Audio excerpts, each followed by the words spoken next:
Welcome back to Coming Clean with Indy Lee. I'm your host, Indy Lee. Today's guest is Greg Macdonald, founder and CEO of Bathorium. Bathorium is a Canadian-based brand that I found and fell in love with as they focus on the bathing ritual, creating a moments of pause for consumers so that they can reconnect with themselves. As someone who loves a good soak, you know I all love my spa day Sundays.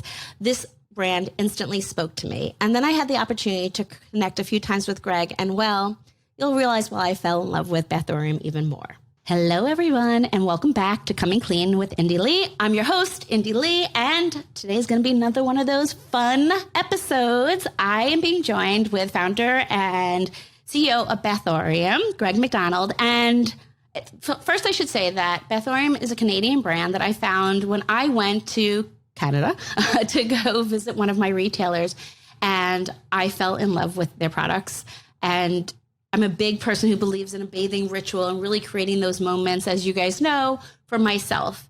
And Bathorium has become part of my weekly ritual, to be very honest with you. And so I had the opportunity to meet Greg through, basically we did an event with you, like an online event with Greg. We did a live, and then we got to know each other. And I said, I absolutely need to have him on this podcast. So Greg, thank you so much for joining me today. And I cannot wait for people to dive in to get to know you better. Wow. Well, thank you so much for having me, Indy. It's a real pleasure and an honor. Oh, well, thank you. Okay. So I love to always start my podcast with the why. It's my experience that it's usually a passion or a pain point that founders are solving that becomes their purpose. And they become almost myopic because they know this is something they're being called to do.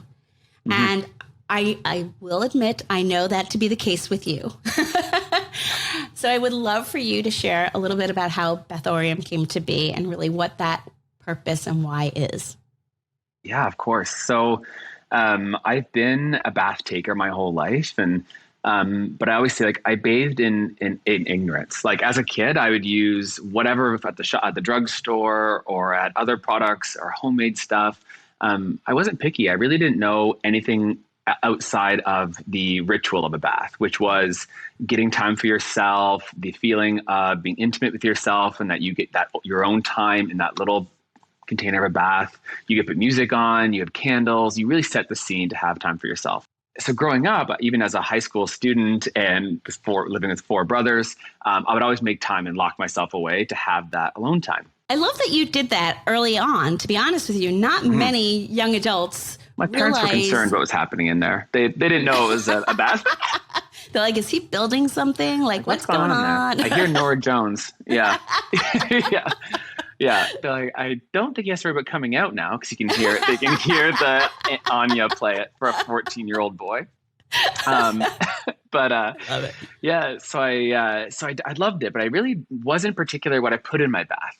And I'd always just assume that I have very sensitive skin. So I would always assume that, like, oh yeah, I'm dry, or my sheets are dyed blue, or I have a rash, or, it was just like, I had to lather up in like butter afterwards, like a vegetable butter, because I was so dehydrated and dry. So that was my passion for the bath. And in 2014, I actually went to Europe and I did a backpacking trip by myself, as every 24-year-old does or 23-year-old does. And I really need to go back in time. Like, I wish I did those things. So it's not smart. Too late. Yeah. I was already married at that age. Well, it's a lot more fun if you weren't I was on a $500 MasterCard budget. So I would much rather go now where it's not hostels and, and the metro for food. But it was a lot of fun. And I started in Ireland and I worked my way down to Italy. And Italy was my last stop. And I checked into this house rental where there was an owner, and then she rented out the 4 bedrooms to travelers. And so I checked in and I was snooping around and trying to get the lay of the land. And I went into her bathroom and it was the master suite. And she had this gorgeous you were really tub. snooping. Oh yeah, like I wanted to see. I mean, it was like a beautiful, not a castle, but it was like a beautiful Italian home. So I wanted to, I loved architecture. I just wanted to get. You literally went into her bedroom and her bath. Well, it was all open. It was like our bathroom, her bathroom. Right. I think it was only 2 bathrooms for the whole place. So I went in there and she had this beautiful bathtub underneath the window that overlooked the city of Positano and the Amalfi Coast. Oh my gosh. And then right next to the bathtub, she had this shelf and it was full of different little vials of essential oils and jars of salts and clays and milks and butters. So I started smelling them, and I was just interested in all that, obviously. And she came in, and she was like 94, 3'3" Nona. And she said, "Can I draw you a bath? Like, would you like me to draw you a bath?" And I was like, "Yes, of course. I've been in hostel showers for the past 6 weeks. That would be amazing." So she draws me this bath, and she's adding in different salts and drops of oils. And she had this like chunk of cocoa butter wrapped in brown paper, and she was shaving it under the hot running water. And India, I got into that bath, and it was like what I would say is my Oprah aha moment. Oh, I could hear the Italian opera singing in the background as you tell that story. Exactly. And I had an Aperol. Like, this experience was life-changing for me. That was like oh my goodness, like this experience I've never experienced it before. I don't know if anyone else has. This is just the most decadent, rich, milky, soft water. I had to do something with this. So then she wrote me down a little list of what she put in the bath that day. And I came back to Canada and back to Toronto, and I was a bartender. So I loved creating, and I loved mixology. So really blended and infused the two, and started my journey of looking into what are these ingredients? Like, why wouldn't I use a colorant or a fragrant oil, like, versus what is an essential oil? And started that whole journey. And that's the birth of Bathorium. I mean, it's so interesting. I mean, your path into this is so different. And I love that it's an experience based, like a transformative experience. And every time you tell the story, I literally can envision you being in Italy, and this little woman, as you said, a nonna, is shaving, and just that thought. And for me, after hearing that story and getting to know you, every time I use your products, that's what I'm thinking, is that I'm having a little bit of that experience, because the products, the ingredients that you're using are so pure, so clean, and it really is nourishing to your skin. It's a whole different level. Exactly. So I still lead R&D and formulation of the brand's new product lines, and everything has to evoke that experience that I had in Italy. And it has to be decadent and indulgent and using only clean ingredients. And the Nona, she actually opened up a can of coconut milk as well, and she added that in. Like, it was just the most decadent bath. And yes, we really like to hammer that home. Oh my gosh. So I can only imagine how many baths you take in the R&D process. A lot. Not a bad side. Right. Not a tough. Yeah. So I know you were not in beauty before this, though. No. So where was it? Were you always an entrepreneur? Yeah, always an entrepreneur. From the early days, I used to have like craft sales and a monopoly on Kool-Aid stands. And growing up, though, I actually started a catering company in grade 6 called Youthful Indulgence. And I was in grade 6, and I would put flyers up all around Canada. And I lived near the high-tech park. So Nortel one day saw these flyers, and they're like, "Oh, a new catering company." So they had called this number, which is my house phone. I obviously lived with my parents. And they were like, "Hi, like, we're looking to talk to sales." And I was like, sorry, you have the wrong number. She goes, "This isn't Youthful Indulgence." And she's like, "Greg." And then they calls me in from my other room. Oh my gosh. I was like, "Mom, you're turning down Nortel?" She's like, "You are in math class 4th period. Like, where do you have time to do 500 egg salad sandwiches?" Oh my, so what'd you do? Oh, my mom made me close it down. She's like, focus on school, catering companies later.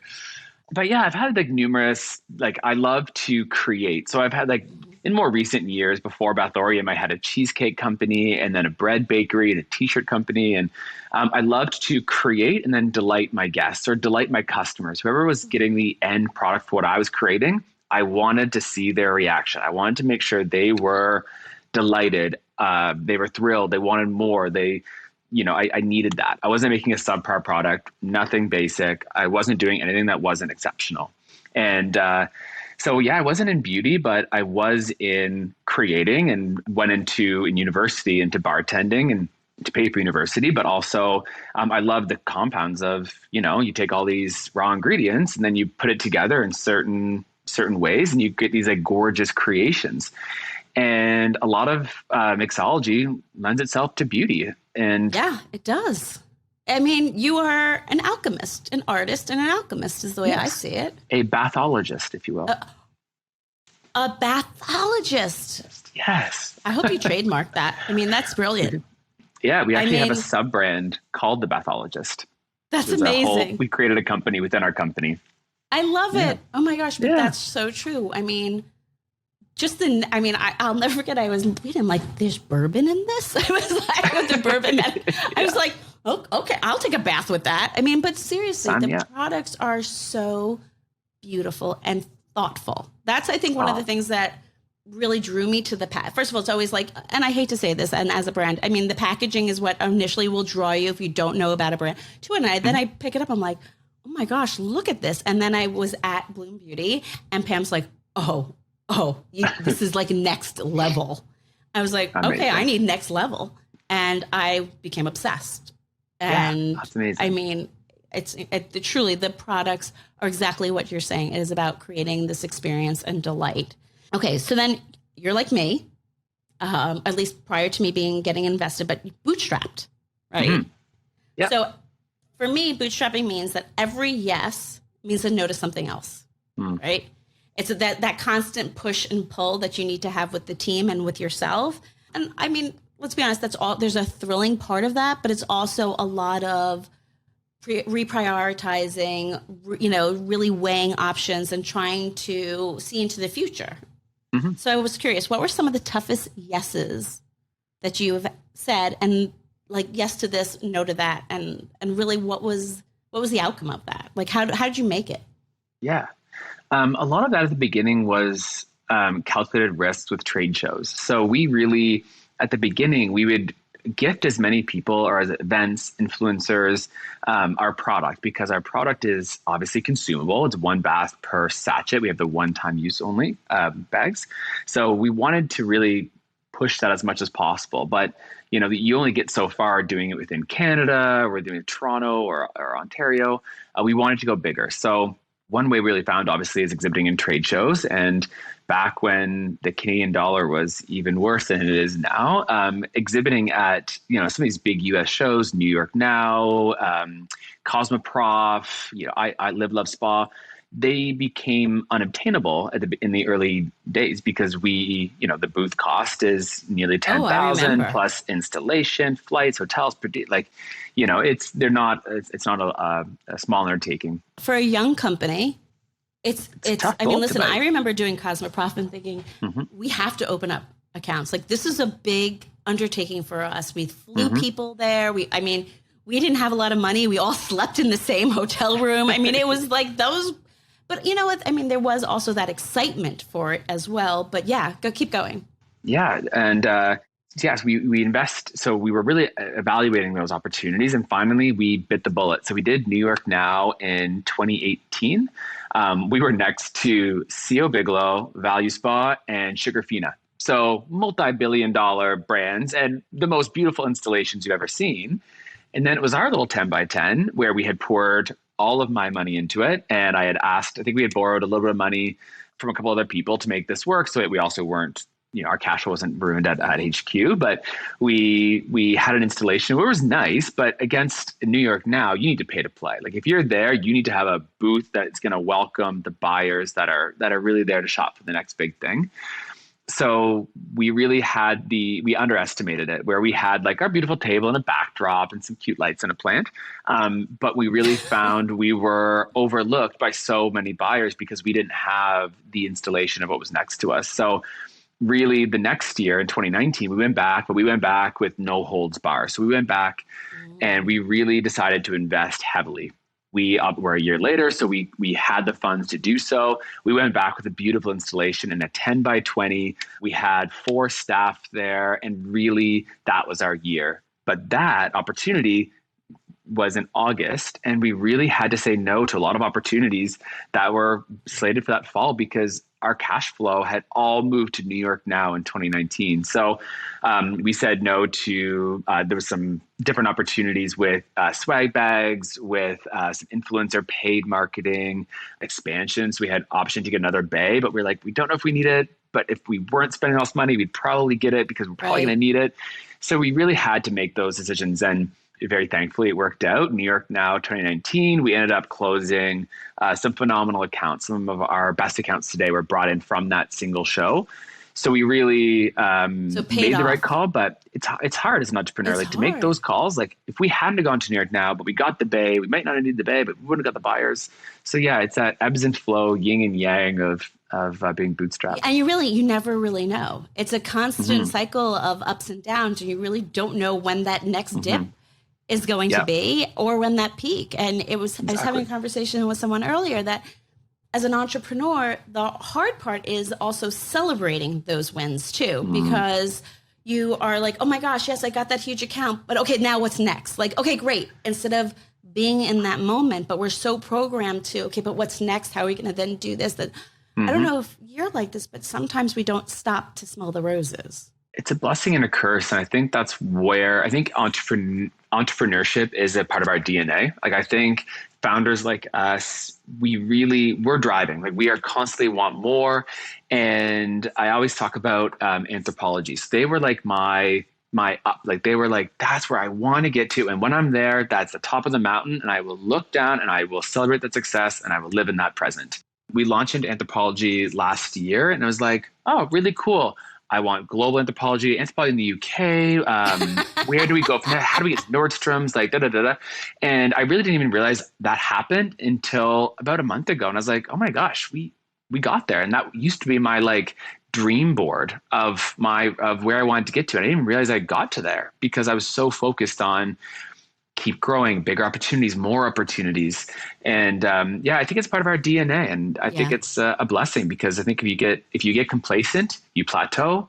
And then we know in this business that there's a lot less barriers to entry for entrepreneurs. So a lot of people can start these brands with, the powers of Shopify and Alibaba. Like people can really recreate what we've done or, do what we've done. And so you gotta be careful. You really have to make sure that you are always driving for more and better, and you are pushing your brand forward, or if not, you can get forgotten about. We're our own competition. We're always got to find ways to be better with ourselves because I find if I start looking, and I'm human too. I look and go, oh, how come this brand has that? And how come that brand has that? And I've been doing this since then.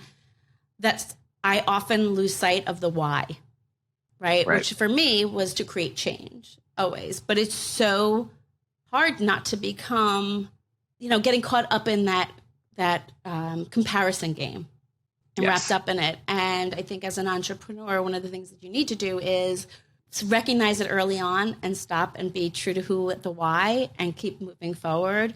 But the biggest thing for me is also to enjoy those wins when you get them. So you mentioned that you realized that you had this board, right? Now I had a vision board.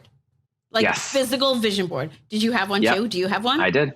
I have one still today. I haven't updated it in a bit, but I know, me neither. Yeah. But the vision board's it goes across my personal life, my relationships, my business, my health. Like I really have a broad vision board. I need to update it again though. And that's when I found it about a year ago. It was like anthropology was like, boom, right there on the top. And I was like, wow, I didn't even realize it. I know. You know what? I'm equally like to have the same issue, right? And guilty of that. And what I'm so embarrassed of is I tossed my vision board.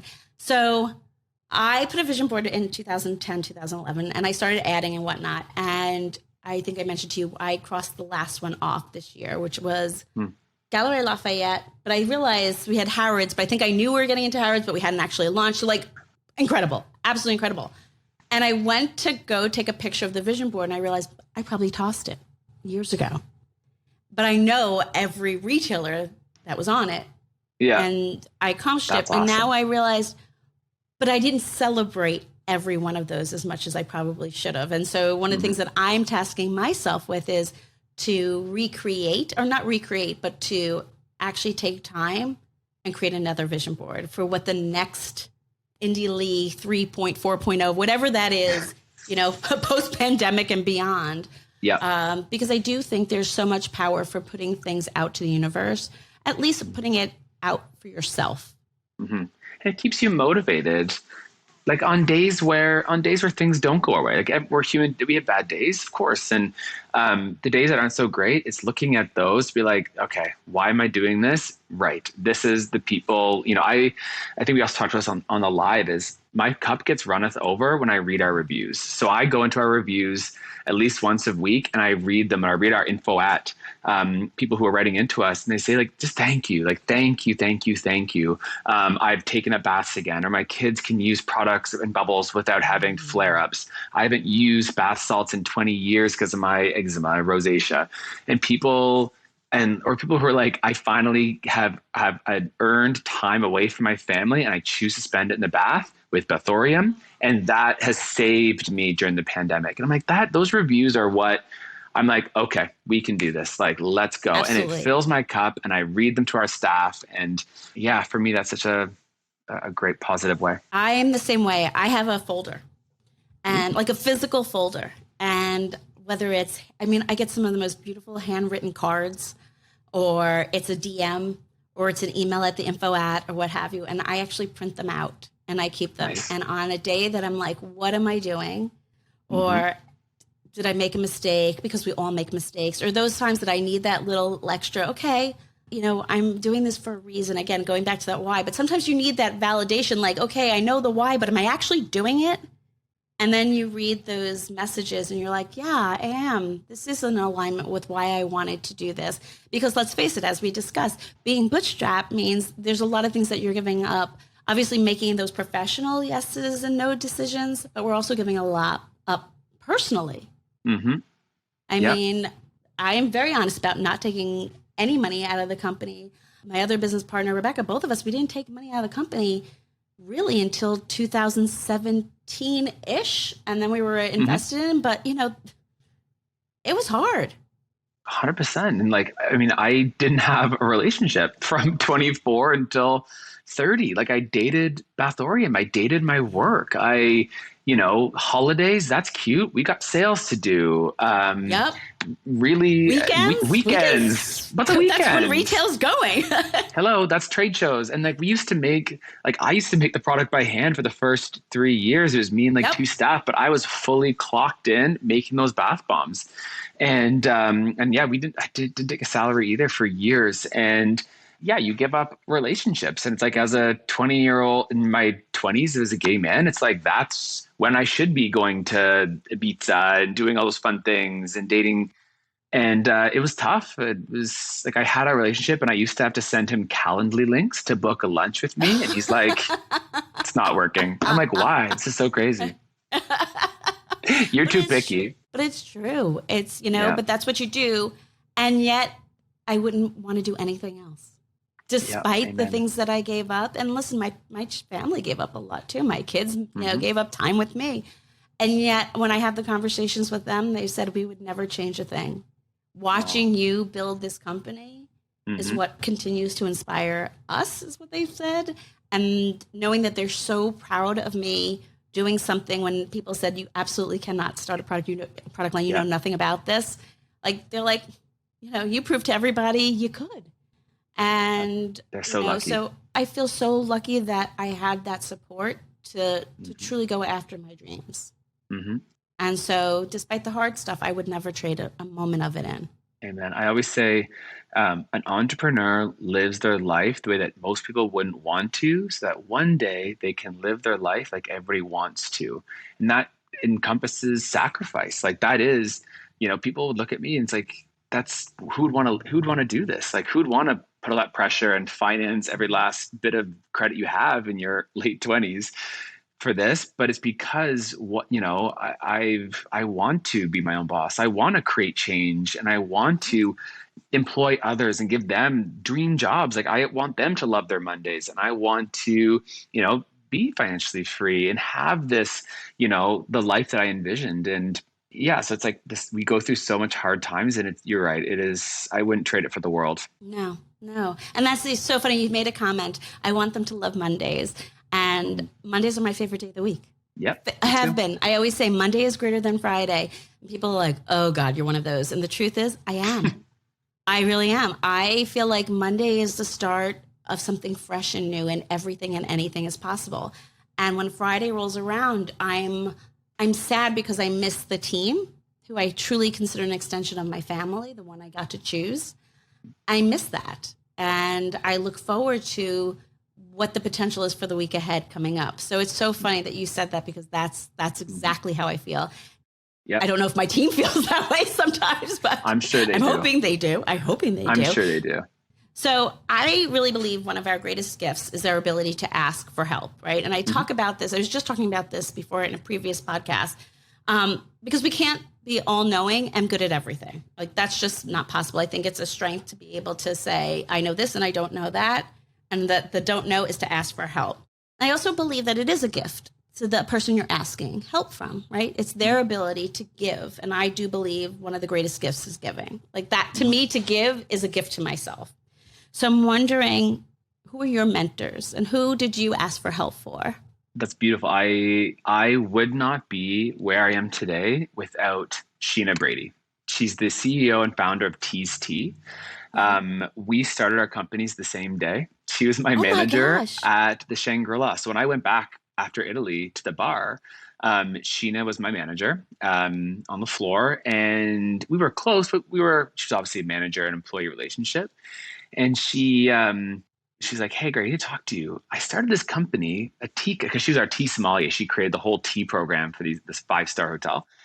And she was like, look, and she had an iPad and she just started on Shopify, and she showed me all these products. I'm like, how did you do this? Like, how did you code? I had no idea what Shopify was. So I was like, how did you even begin to code the site? She goes, no, I didn't. And I'm so excited. I'm kind of nervous. And then that was when I started investigating baths and what that looked like and how to recreate the Italy experience. And since then, we've become best friends and mentors, and we meet every day. And for the last 7 years, we talk 2 or 3 times a day, but our companies are at similar scales and similar volume, and her brand is phenomenal. And we constantly go back and forth on the good and the bad, because my friends and my boyfriend and my family, like, if I talk about stuff that, like, they'd be like, what? Like, they don't understand the value of, they don't understand a lot of these things that we have to struggle with, or what I consider a huge win. They might not They're understand. They're going to be like, what? And then that's hurtful. Like, when I come in, I'm like, oh my gosh, you're not going to believe it. And they're like, and I'm like, you don't know how big that is? Like, totally. I get it. And then you feel deflated. So I totally understand. And you're like, I've been working on this forever. Like, when we have certain certifications, or we won a couple like beauty awards, I'm like, guess what? And they're like, oh, that's cute. That's cool. That's awesome. And it's like, Sheena and I, though, we get to celebrate. Or, like cash flow issues. And I'm like, Sheena, what do I do? And she's like, oh my God, same boat. Have you tried this? Have you tried that? And we share so many contacts. So, like, everything from stores to marketing opportunities to influencers to box suppliers to shipping rates. Like, we collaborate on everything, because it's so great having 2 minds look at the same problem and really seeing 100%. More edges of the coin. So we've been each other's mentor back and forth, and I would not be where I am here today. She's phenomenal, and she's actually started a company called the Founders Fund, where it's all about giving that same mentorship opportunities to other entrepreneurs just starting out. So I love that. Yeah, I read about that. I was like, oh my, he does that too? Like, I don't know where you find the time, Greg, I'll be honest with you, but that's incredible. It's a cup filler. Hearing entrepreneurs with such passion for whatever they do fills my cup, runneth over. I'm mentoring this entrepreneur who's doing dog treats that are all from juiceries that normally discard their pulp into the trash. She's taking this pulp, she's going there with wagons, she's grabbing all that clean pulp, she processes it, cleans it, and then dehydrates it, and then molds it in with these beautiful, like, other compounds of like chicken and whatnot, and sells these dog treats. And I'm like, and she's got such passion. She's put every last dime into it. She is winning every award across sustainability and eco, this, that, and the other. And I love it. And I'm like, I love getting out of the beauty space for a minute and diving right back into a different industry and back to those granular problems starting out. And it's cup filling. I love it. I feel every time I leave those meetings, I feel so good. I do get it. I do. Because that's part of why I do the podcast, is to have dialogues with other founders. and share their stories, which fills my cup because, again, it's that absolute drive and passion that I think is very specific to an entrepreneur who just takes it. You have such great energy, and I feel like people love to talk with you because you give off that energy. Like you're right now filling my cup. Like having this conversation is cup filling. Like I believe heavily in energy, and people carry, good energy, negative energy, bad auras, good auras. And I think, people really gravitate to you. You have a pull, like with your energy. Thank you. You've got good energy, but you've got a pull, which is phenomenal, and it's a gift. What do I do with this? Okay, so this will be my question after this. Is what else can I do with it? For me, it's that, and I also do mentorship. So there's this incredible organization called Hey Mama, and shout out to Hey Mamas. I did a podcast with the founder, Katya, who's an incredible, incredible woman. And it was really about the strength of moms who are literally running their own company called Home, and really how the power of getting together and having those conversations and asking for help from one another. And so one of the things I do is a mentorship program with them. I'm going to be doing my second year of it. And again, nice. I love it because much like you said, it's different industries. I get, but it's the same thing. We're all dealing with the profit and loss, cash flow, marketing, scaling. Employees. Yeah. Exactly. And so it's incredible to have us collectively share those things as well. It fills my cup as well, so I know it. So I'm curious, there's a ton of entrepreneurs who I know love to listen to this because we're sharing so many founder stories. As it turns out, I had no idea what I was going to do when I started the podcast, but I knew I wanted to do this because I love talking to other people. And I guess it's that pull that I love. So for other budding entrepreneurs who are listening to this, what's the one piece of advice that has been your North Star? We kind of touched on it a little earlier, but it is the comparing yourself to brands at the beginning. I was such a victim of that, where I would see other brands and I would just feel so discouraged when I would see them succeed. And especially in the early stages, I'd be like, well, how come I didn't get in there? Or they would win an award or an influencer would pick their bath product over ours, or we weren't even in the running. And I used to just get so discouraged. And every day it would be just negative, and I would just feel deflated. Like even if we had a little success that day, I would let the gravity of everyone else's success crush me because I was focused on that. And I learned very early on, though, it's like turn that into a drive and look at those brands as brand allies and use that to keep moving it forward. And after that moment of really looking at these brands as allies and allyship, and we're kind of this collective movement of green beauty or clean beauty, however we want to, capture in our industry. It's amazing. The conversation turned my internal ethos and mantra of entrepreneurship and being a leader changed. And so I really see a lot of entrepreneurs who say, they're focusing on the competition, or they're saying, this is the global industry available. This is the full market share, and I'm going to capture this much of it. And, they keep driving to squash or to go after their competitors a little bit. And they're focusing on that a lot. And it's something that I say, like, really focus on your brand and driving it forward for you and your team. Like, keep that why. Keep that exactly like what you're doing, and have passion for your brand. And that's all you need. If you have passion for your product. I agree. I mean, for me, like I said, the allyship is so important.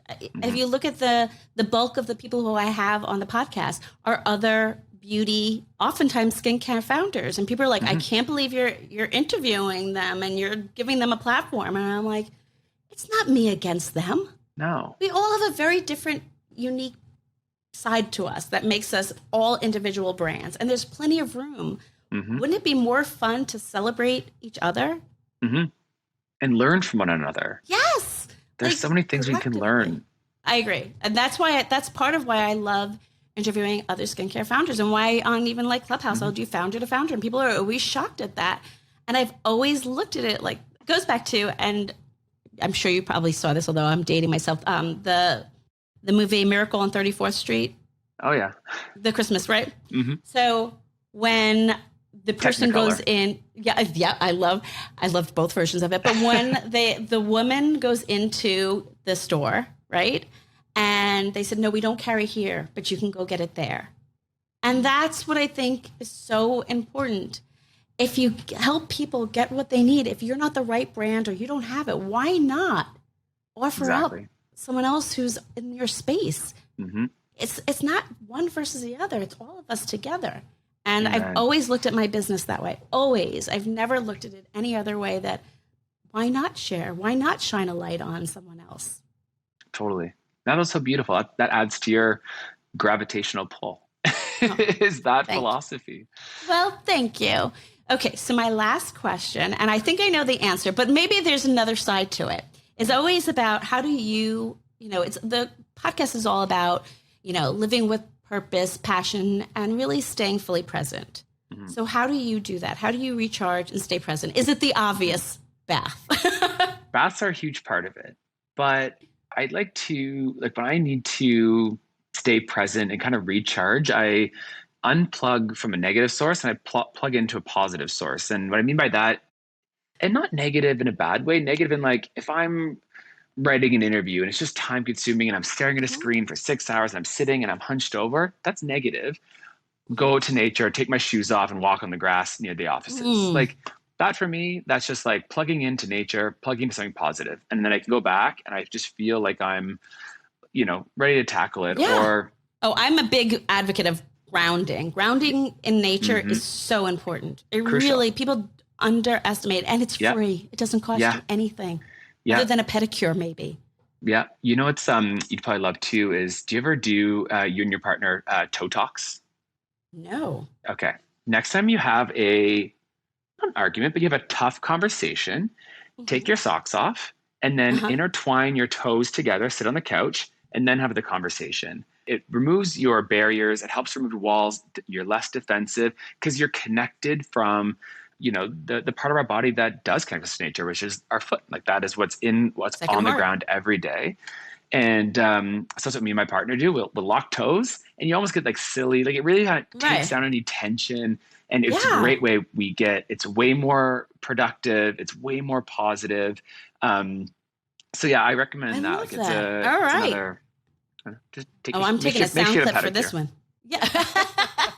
We do go for reflexology together. That is yes. Nice. But I think we could take this up a notch. I love it. Nice. Okay. Nice. So well, first of all, how do people find you? And we will be putting this in the show notes, but how do people find you in Bathorium? Yeah, so you can visit Bathorium on Instagram at Live Bathorium, or me personally is at Greg Macd. And then also bathorium.com, you'll find our clean blog where we actually talk a lot about different, a little bit of everything. It's about bath and wellness, but it's about brand and product integrity. We really focus heavily on what products we bring into our facility, and we're starting in 2022 all founder sourced farm to bath program. So we're going to be visiting every single one of our suppliers across Thailand or Australia, wherever we're purchasing these, the coconut milks or the eucalyptus oils, and we're going to be buying direct from the farmer. And so you can read a lot about that on our blogs. And oh my gosh, that's incredible, Greg. I'm so excited for you. I'm trying to get Netflix to take baths abroad. What do you think? I love it. Do you like it? It should. Yeah, I really do. It's bathing rituals across the world. Yes, exactly. I think taking the different rituals, because they're such a part of various different countries, true care practices that people don't know, and so different across the world. So different. Yeah, the Japanese onsen baths or the Calistoga mud baths, or that's exactly what Turkish I was exactly. Yes, it's so different. Yeah, and these practices are go back thousands of years. Yeah, like Cleopatra, back to the milk bath. Yeah, absolutely. And and then it also brings in the ingredient focus too. So I think it's brilliant. Netflix, if you're listening, you never know. You never know. I think that's a phenomenal idea. Okay. And when we shoot back in Italy, you have to come join for the guest appearance of that Netflix. I will absolutely. Yeah. Absolutely. In Positano, I will be there with you. I assure you. Have passport, will travel. Great. Greg, thank you so much for joining us today. I truly appreciate it. And I love being able to share space with you. Oh, thank you so much for having me again. Truly an honor. Well, that concludes another episode of Coming Clean with Indy Lee. Thanks so much for listening. If you like what you heard, please feel free to hit the subscribe button, and I'd love a review. If you have ideas for upcoming episodes or perhaps additional guests, feel free to email me at comingclean@indylee.com. That's comingclean@indylee.com. See you next episode.